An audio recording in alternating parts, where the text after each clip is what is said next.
5 বছর পর আবারও বিপিএলে ফিরছে রাজশাহী। তবে একেবারে অনভিজ্ঞ দল নিয়ে বিপিএলের প্রথম দিনেই মাঠে নামবে দুর্বার রাজশাহী।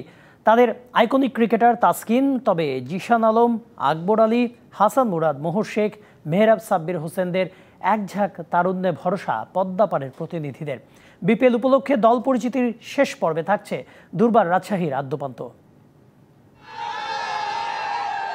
2019-20 মৌসুমে আন্ডার রাসেলের নেতৃত্বে অলোক কাপালি, লিটন দাস, আফিফ হোসেন ধ্রুবদের নিয়ে বিপিএল এ চ্যাম্পিয়ন হয়েছিল রাজশাহী। যদিও তখন নাম ছিল রাজশাহী রয়্যাল। পরের আসর থেকেই ফ্র্যাঞ্চাইজিটির আর খোঁজ ছিল না বাংলাদেশ প্রিমিয়ার লিগ ক্রিকেটে। অবশেষে 5 বছর পর আবারও ফিরেছে দুর্বার রাজশাহী নামে।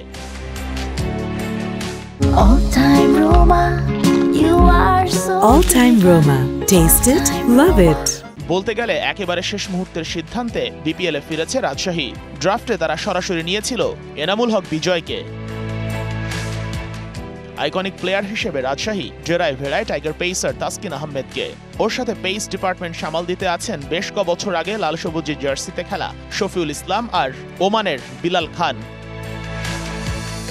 বিপিএল এ রাজশাহীর হটকেক জিসান আলম। এরই মধ্যে তরুণদের মধ্যে আলো কেড়েছেন বেশ।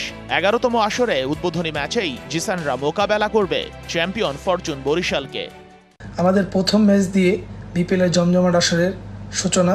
জিসান ছাড়াও অনূর্ধ্ব 19 বিশ্বকাপ জয়ী ক্যাপ্টেন আকবর আলী, হাসান মুরাদ, মোহর শেখ, SM মেহরাব হোসেন, সাব্বির হোসেনদের মতো একঝাঁক তরুণ আছে রাজশাহী দলে। সাথে আছে স্পিনার সানজামুল ইসলাম। হিসেব করতে গেলে ইয়াসির রাব্বি সিনিয়র সদস্য, দায়িত্ব নিতে হবে তাকে। আর বিলাল ছাড়াও বিদেশি কোটায় আছেন পাকিস্তান অলরাউন্ডার সাদ নাসিম আর শ্রীলঙ্কার হয়ে একটা টি20 খেলা অলরাউন্ডার লাহিরু সামারাকুনেই।